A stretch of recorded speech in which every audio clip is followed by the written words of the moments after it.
ટોપ સ્ટોક્સની details જાણીએ. સહયોગી આરતી અને તૃપ્તિ આપણી સાથે જોડાઈ ગયા છે. આપ બંનેને ગુડ મોર્નિંગ. અને આરતી, શરૂઆત કરીએ. કયા સ્ટોક્સ આજે ફોકસમાં રાખીશું? જે ઘણા બધા કાઉન્ટર છે, પરિણામનું રિએક્શન બતાવશે. શરૂઆત L&T ફાઇનાન્સ સાથે. ખરાબ નંબર્સ અહીંયા એટલા માટે કારણ કે નફો જુઓ 2.1%. કંપનીનો નફો ઘટ્યો છે, 626 કરોડની આસપાસ પહોંચ્યો છે, જે 640 કરોડની આસપાસ હતો ત્યાંથી ઘટીને.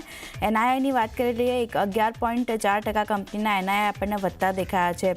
ગ્રોસ NPA રેશિયોની વાત કરી લઈએ તો તે QOQ બેઝિસ પર જે 3.19% પર હતો ત્યાંથી વધી અને 3.23% પર આપણને આવતો દેખાઈ રહ્યો છે. અને નેટ NPA રેશિયોની વાત કરી લઈએ તો ત્યાં એક વધારો છે.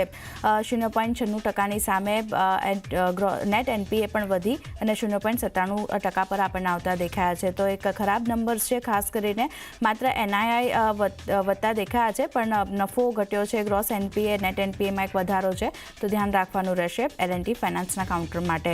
બ્રોકરેજ રિપોર્ટ આવ્યા છે. મોર્ગન સ્ટેન્લીનો રિપોર્ટ છે. અંડરવેટ કોલ તેમણે આપ્યો છે 1,112 રૂપિયા પ્રતિશતના લક્ષ્ય સાથે. તેમનું માનવું છે કે Q4 નફો જે છે તે અનુમાન કરતાં વધુ આવતો દેખાઈ રહ્યો છે. રિટેલ સ્લિપેજીસ જે છે તે QOQ બેઝિસ પર ઇમ્પ્રૂવ થતા દેખાયા છે, પણ હજી પણ એલિવેટેડ જે છે તે લાગી રહ્યા છે. તો એને કારણે તેઓ અંડરવેટ કોલ આપી રહ્યા છે. ધ્યાન રાખવાનું રહેશે L&T ફાઇનાન્સના કાઉન્ટર માટે. નેક્સ્ટ કાઉન્ટર ડિક્સન ટેકનોલોજી છે. અહીંયા એક સારા નંબર્સ આપણને આવતા દેખાઈ રહ્યા છે દરેક ફ્રન્ટ પર. નફાની વાત કરી લઈએ તો જે 97 કરોડની આસપાસ હતો ત્યાંથી નફો વધી 216 કરોડની આસપાસ પહોંચ્યો છે. આવકની વાત કરો તો 4,817 કરોડથી આવક વધી લગભગ 10,553 કરોડની આસપાસ પહોંચતી દેખાઈ રહી છે. એબિટાના ફ્રન્ટ પર પણ સારા નંબર્સ છે. 184 કરોડની સામે એબિટા વધી અને 390 કરોડની આસપાસ પહોંચતા દેખાયા છે. જ્યારે માર્જિનની વાત કરી લઈએ તો જે 3.8% પર હતા ત્યાંથી થોડા એવા ઘટી 3.7% પર આવતા દેખાયા છે. તો માર્જિનના ફ્રન્ટ પર થોડું ચિંતા બનતી દેખાઈ રહી છે, પણ બાકીના દરેક ફ્રન્ટ પર સારા નંબર્સ છે. ડિક્સન ટેકનોલોજીનો કાઉન્ટર આજે પોઝિટિવિટી બતાવી શકે છે. ધ્યાન રાખવાનું રહેશે. જેફરીઝનો રિપોર્ટ આવ્યો છે. અંડરપરફોર્મ કોલ તેમણે ડિક્સન માટે આપ્યો છે અને 12,600 રૂપિયા પ્રતિશતના લક્ષ્ય તેમના તરફથી કરવામાં આવ્યા છે. તેમનું પણ માનવું છે કે Q3 જે છે તે અનુમાન કરતાં સારા રહેતા દેખાઈ રહ્યા છે. ખાસ કરીને મોબાઈલ અને EMS સેગમેન્ટના શેર છે તે તેના ખાસ કરીને 89%નો વધારો આપણને જોવા મળતો દેખાયો છે. પણ કન્ઝ્યુમર ઇલેક્ટ્રોનિક સેલ્સ જે છે તે થોડુંક ઘટતું જોવા મળ્યું છે. એને કારણે તેઓ અંડરપરફોર્મ કોલ આપી રહ્યા છે જેફરીઝ ડિક્સન ટેક માટે. તો ધ્યાન રાખવાનું રહેશે ડિક્સન ટેક પર. ઓબરાય રિયલ્ટી નેક્સ્ટ કાઉન્ટર. અહીંયા નંબર્સની વાત કરી લઈએ તો સારા નંબર્સ છે અને ફોકસમાં આજે આ સ્ટોક રહેતો દેખાઈ શકે છે. નફાની વાત કરી લઈએ 71% કંપનીનો નફો આપણને વધતો દેખાઈ રહ્યો છે. 618 કરોડની આસપાસ પહોંચ્યો છે. સામે આવક જુઓ 34% કંપનીની આવક વધતી દેખાઈ રહી છે. 1,411 કરોડની આસપાસ પહોંચી છે. એબિટાના ફ્રન્ટ પર પણ સારા નંબર્સ છે. 68% કંપનીના એબિટા વધ્યા છે અને માર્જિનમાં પણ સુધારો છે. અહીંયા જોઈ લઈએ તો જે 48.4% પર હતા ત્યાંથી માર્જિન સુધરી 60.7%ની આસપાસ પહોંચ્યા છે. તો સારા નંબર્સ છે દરેક ફ્રન્ટ પર. ઓબરાય રિયલ્ટીનો કાઉન્ટર આજે ફોકસમાં રાખવાનું રહેશે. J&K બેંકની વાત કરી લઈએ તો અહીંયા પણ પરિણામ આવ્યા છે. ખાસ કરીને યર ઓન યર બેઝિસ પર નંબર જોઈએ તો નફો 26.3% વધતો દેખાયો છે. 531 કરોડની આસપાસ પહોંચ્યો છે. NIIમાં 17.8%નો વધારો જોવા મળતો દેખાયો છે. ગ્રોસ NPA જો રેશિયો વાઇઝ જોઈએ તો ત્યાં એક વધારો છે. QOQ બેઝિસ પર 4.08% પર ગ્રોસ NPA આવતો દેખાયો છે. નેટ NPAમાં પણ જુઓ ત્યાં પણ એક વધારો છે. 0.94% પર આ નેટ NPA જે છે રેશિયો વાઇઝ આપણને આવતા દેખાઈ રહ્યા છે. તો એક નજર રાખવાની રહેશે. J&K અહીંયા પણ મિશ્ર નંબર્સ છે. કઈ રીતે સ્ટોક રિએક્ટ કરે છે નજર રાખવાની રહેશે. છેલ્લે મારા તરફથી MCXનું કાઉન્ટર છે.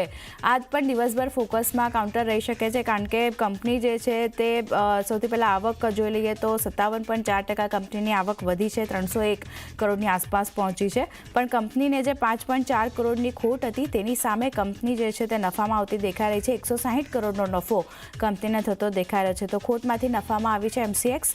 અને એબિટાની વાત કરી લઈએ તો 19.7 કરોડની એબિટા ખોટ હતી એની સામે 193 $22.2 કરોડ પર એબિટા જે છે તે આપણને સુધરીને આવતા દેખાયા છે. માર્જિન જે છે તે 64% પર આપણને રહેતા દેખાઈ રહ્યા છે. તો એક સારા નંબર્સ છે MCX તરફથી. ખાસ કરીને કંપની ખોટમાંથી નફામાં આવી છે, એને કારણે એક પોઝિટિવિટી આપણને આ સ્ટોક બતાવી શકે છે. આજે ફોકસ રાખવાનું રહેશે MCX માટે. મોર્ગન સ્ટેન્લીનો રિપોર્ટ આવ્યો છે. MCX તેમણે સારા નંબર્સ હોવા છતાં અંડરવેટ કોલ આપ્યો છે. લક્ષ્યાંક $3,715 પ્રતિ શેરના તેમના તરફથી કરવામાં આવ્યા છે. તેમનું માનવું છે કોર ઇબિટા જે છે તે ખાસ કરીને Q3માં ઇનલાઇન રહેતા દેખાઈ રહ્યા છે, પણ પ્રોફિટ જે છે તે થોડો ઘણો ઘટ્યો છે.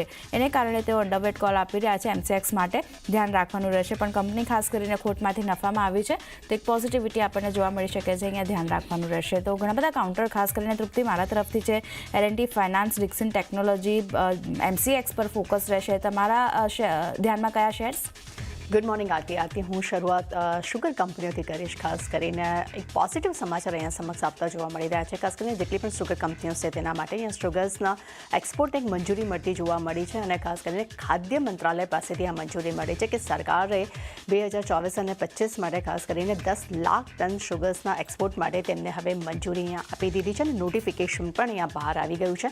એટલું જ નહીં, શુગર મિલના તમામ ગ્રેડની જેટલી શુગર્સ છે તેના એક્સપોર્ટ અહીંયા હવે કરી શકાશે. અને જે બધી જ શુગર મિલો માટે ખાસ કરીને એક્સપોર્ટ કોટા જે છે તે 3 વર્ષના સરેરાશ ઉત્પાદન 3.174% પર નક્કી કરવામાં પણ આવી છે. અને સરકારે 2022માં શુગર્સ એક્સપોર્ટ પર પ્રતિબંધ મૂક્યો હતો. અને ગઈકાલે પણ સૂત્રો દ્વારા આ સમાચાર ઓલરેડી આપણી સમક્ષ આવ્યા હતા અને આજે હવે અહીંયા આપણને કન્ફર્મેશન મળી ગયું છે. એટલે કે આજે પૂરું શુગર સેક્ટર જે છે આપણા ફોકસમાં જોવા મળી શકે છે. ત્યારબાદ નજર કરી લઈએ વોડાફોન આઈડિયા પર. અહીંયા કંપનીએ સ્પષ્ટતા આપી છે. ગઈકાલે આના સમાચાર આપણી સમક્ષ આવ્યા હતા, સૂત્રો દ્વારા હતા કે ટેલિકોમ કંપનીઓના 1 લાખ કરોડના AGRની બાકીની રકમ જે છે તેને રાહત આપવાના એક રિપોર્ટ આપ્યો હતો. તેના પર કંપનીએ સ્પષ્ટતા આપી છે. તેમાં કંપનીનું કહેવું છે કે હાલમાં તેમને સરકાર પાસેથી કોઈ પણ પ્રકારના સત્તાવાર માહિતી મળી નથી. અગર જો આવું કોઈ પણ નવું ડેવલપમેન્ટ થશે તો કંપની જરૂર તેની જાણકારી મીડિયાને આપશે. ત્યારબાદ નજર કરશું સિપ્લા પર. સિપ્લા માટે અહીંયા એક નેગેટિવ સમાચાર છે. કંપનીને અવલોકન મળતા જોવા મળ્યા છે. USFDA પાસેથી તેમની સબસિડરી ગોવા યુનિટને એક અવલોકન મળ્યું છે. સાથે તેમની ગોવાની તે મિડ સ્પ્રે લેબોરેટરીઝ જે છે તે મેન્યુફેક્ચરિંગ યુનિટ છે તેને આ અવલોકન મળતું જોવા મળ્યું છે. અને અવલોકન સાથે તેમને ફોર્મ 483 પણ ઇસ્યુ કરવામાં આવ્યું છે. અને USFDA દ્વારા 14 થી 20 જાન્યુઆરી 2025 વચ્ચે તપાસ હાથ ધરવામાં આવી હતી. એટલે સપ્લાયના કાઉન્ટર પર આજે થોડું ઘણું એક દબાણ જોવા મળી શકે. ત્યારબાદ નજર કરી લઈએ REC. અહીંયા પાવર ટ્રાન્સમિશન ટ્રાન્સફર કરવાના સમાચાર આપણી સમક્ષ આવતા જોવા મળ્યા છે. રાજસ્થાન પાર્ટ 1 એટલે કે તેમનું પાર્ટ 1 જે યુનિટ જે છે તેના પાવર ટ્રાન્સમિશન જે છે તે અદાની એનર્જી સોલ્યુશનને તેઓ ટ્રાન્સફર કરશે.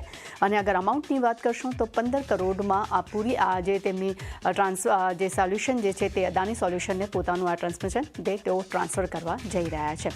ત્યારબાદ નજર કરી લઈએ TCS પર. અહીંયા નવી તેમને ડિલિવરી સેન્ટર અહીંયા ઓપન કર્યું છે કંપનીએ. ખાસ કરીને ફ્રાન્સમાં ઓપન કરવામાં આવ્યું છે. અને ફ્રાન્સમાં તેમને એરોસ્પેસ જે અને ડિફેન્સ જે છે તેના માટે AI પાવર ટ્રાન્સફોર્મેશન જે છે તેને ડેવલપ કરવા માટે આ સેન્ટર તેમને ઓપન કર્યું છે.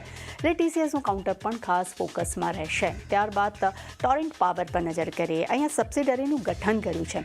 ટોરેન્ટ ગ્રીન એનર્જી જે ટોરેન્ટ ફાર્માની સબસિડરી કંપની છે તેને ટોરેન્ટ ઉર્જા 37 નામની બીજી એક નવી સબસિડરીનું ગઠન કર્યું છે. એટલે ખાસ કરીને ટોરેન્ટ પાવર પણ આજે આપણા ફોકસમાં જોવા મળી શકે છે. ત્યારબાદ નજર કરી લઈએ લેન્ડમાર્ક માટે. અહીંયા LOI મળવાના સમાચાર આપણી સમક્ષ આવતા જોવા મળ્યા છે.